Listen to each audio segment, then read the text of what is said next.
सुंदर गीतकार बड़े भैया धर्मवीर अकेला भैया के बड़ी प्यारा आशीर्वाद मिलेला हर मंच से। आ कहे के बगै से भैया जियाइल से जाई इहे बात सच्चाई,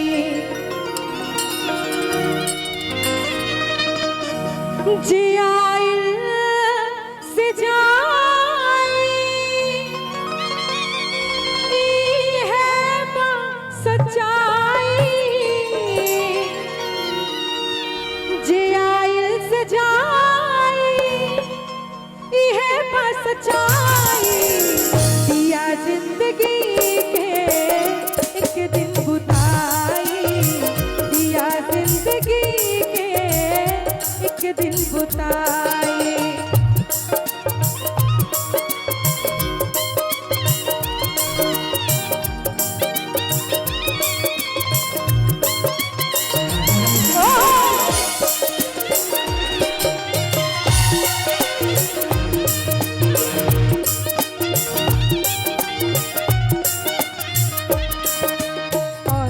कवि जी का बड़ी प्यारा भाव है। जीव होते अमर एकर अमर हो कहानी, देह छोड़ देला सभे छोड़ला निशानी।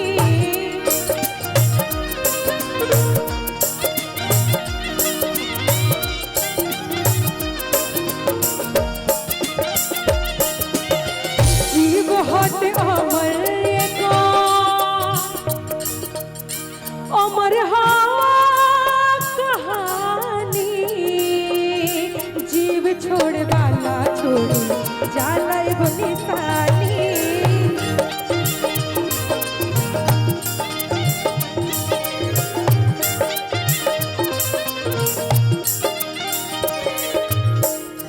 जौन फूल फुलाला लोग इंतजार में रहेला कि हम फूल फुलाई तो हम ओकरा के तोड़ के ले जाए, लेकिन वो फूल के सेवे वाला वो माली से पूछो कि फूल के टूटला के दर्द का होला।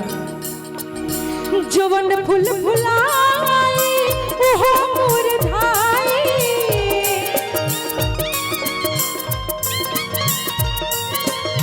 जवन फूल फुलाई ओहो मुरझाई। दिया जिंदगी के एक दिन बुझ जाई, दिया जिंदगी के एक दिन बुझ जाए।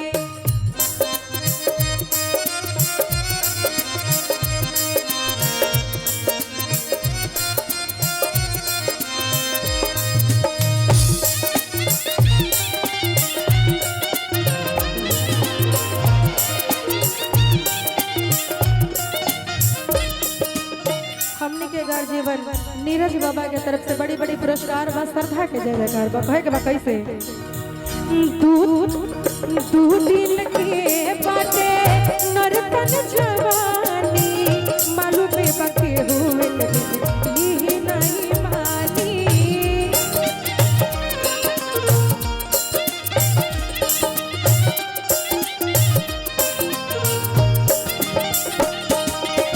धर्मवीर अकेला अकिल छितराई, धर्मवीर अकेला अकिल छितराई। दिया जिंदगी के एक दिन बुझ जाई, जियाइल से जाई इहे बात सच्चाई, जियाइल से जाई इहे बात सच्चाई। और आई एगो पत्नी अपना पति से बेहद प्रेम करत रे, महफिल के समझते हुए तो पत्नी कहत रे कि ए राजा जी ऐसा हम का पहिरी जन रौरा पसंद पड़ो, हम ऐसा रौवा के का पहिराई जन रौवा में ठीक लागो। तो गाना के भाव बा कहत रे कैसे आजा सब तो आजा लो कि पेन्ही कनवा में कनवाली,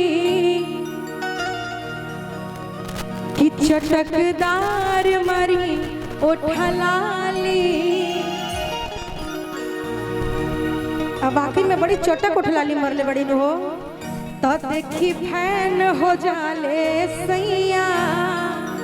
रितिका जी आप भी आ जाइए, इनको भी उठाइए। कि कुर्ती में डिजाइन जाली, तो राजा जी कहता रे तू कुछ पहिर लो, लेकिन जब तू करिया साड़ी पहने लो बड़ सुंदर लागल। तो राजा जी कहता रे कैसे कि जब करिया साड़िया पहन के सोजा जाइला है, राजा के अपना हम दीवाना बनाइला।